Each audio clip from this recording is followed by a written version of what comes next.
the film and really added to it. So something that I thought, two ones I really wanted to call out were there was a lot of references to ownership and objectification. So looking specifically at Margot's character, Cathy, there was two examples of where I saw this. There's this thing called the skin wall. So when Cathy moves into the manor with her new husband, Edgar Linton, who's played by Shazad Latif, he brings her to her room and states he wanted to paint the room the most beautiful color, the color of her skin. And the skin wall depicts, it's the exact color of Cathy or Margot's face, to the point that there were even these like slight veins in the wall and her freckles. And it looked kind of like when you touched it, it was like squishy. It was such an interesting thing they would have had to make. So it had this very like, again, sinister undertone. You're like, wait, what? She's living in this room surrounded by her skin. And again, this element of ownership over her.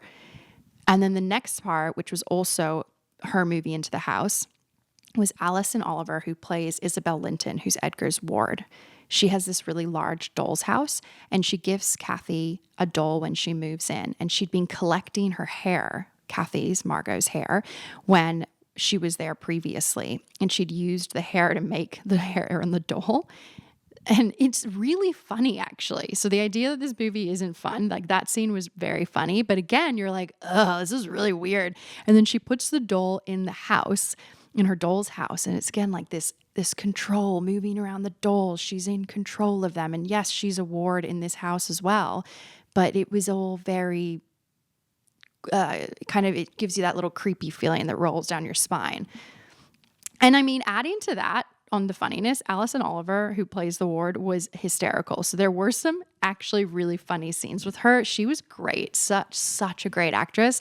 I had just watched Task, which she's in on HBO, and seeing her go from this like playing this Philly cop to this role was so funny. She's an amazing actor. Can't wait to see more of her work. And then the last kind of thing around Emerald's work that I think, again, another choice that I really added to it, where there were so many shots of food that were very uncomfortable, but not in like a bad way. I think the sound editing with this food was like fleshy and wet, and the food was highlighting this intense, raw sexual fantasies that the characters were having. But again, it felt kind of dark and uncomfortable, and it reminded me a lot of the food scenes in The Substance, which is another horror thriller film. So no fucking shit. Like, it was going to be a kind of dark, weird, twisty film. And I wouldn't even actually say weird, but it's dark and twisty a little bit. And I just like wonder, like, why is it that female directors, like, why are they criticized differently for making bold choices like this? Because there's been so many male directors that do it all the time.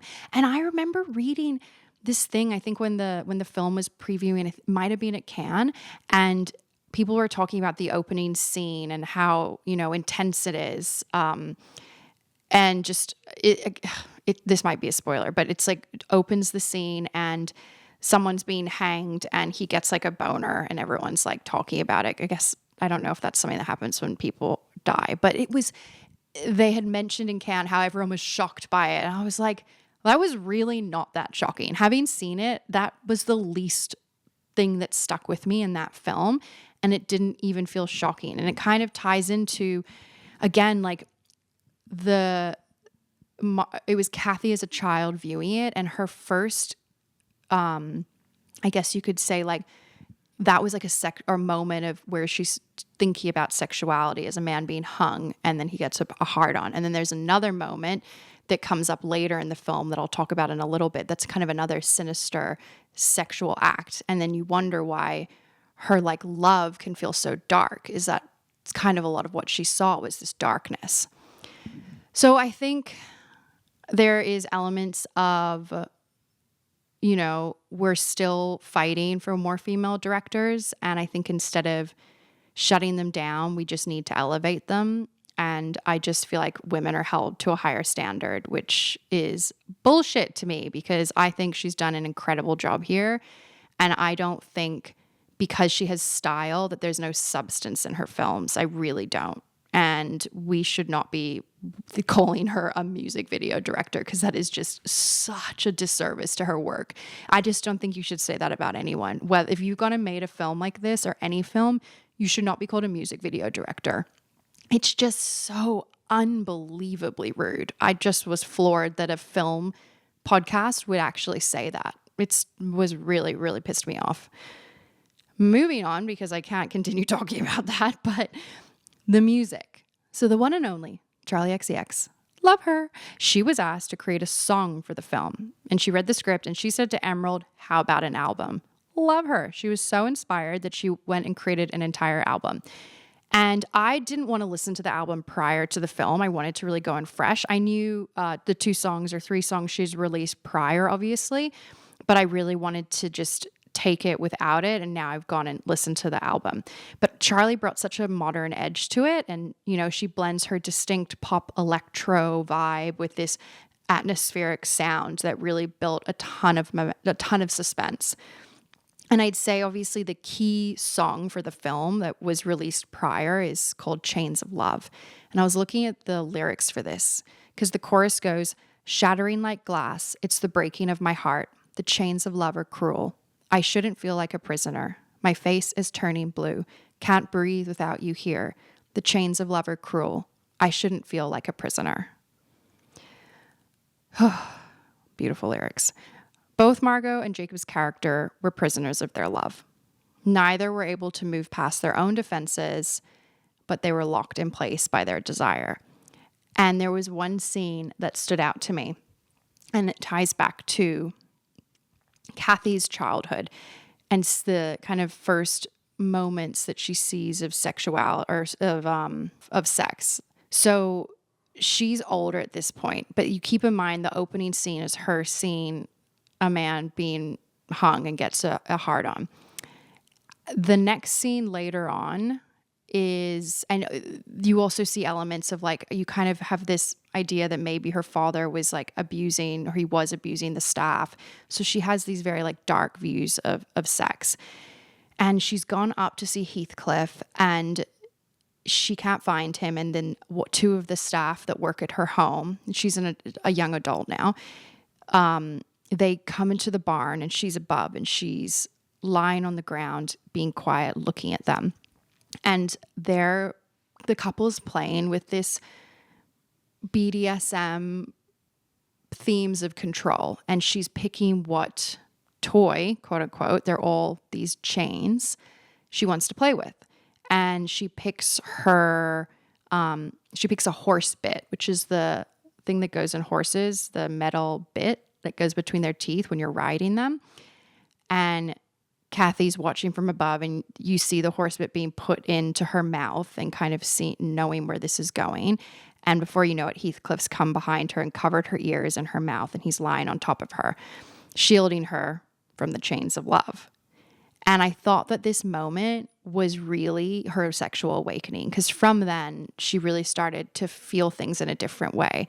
But again, no wonder why there's just all these like cross references to things, all these chains, these people who were clearly the woman.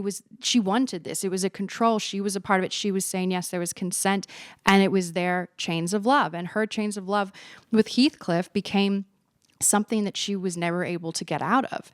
And I think the music, again, was just such a clear choice with those lyrics and what it really meant for the whole story. And the next part that I thought was really interesting is you have the music, but then there's also what do you learn in the silence? And I believe one of the only moments of total silence in the film was at the very end.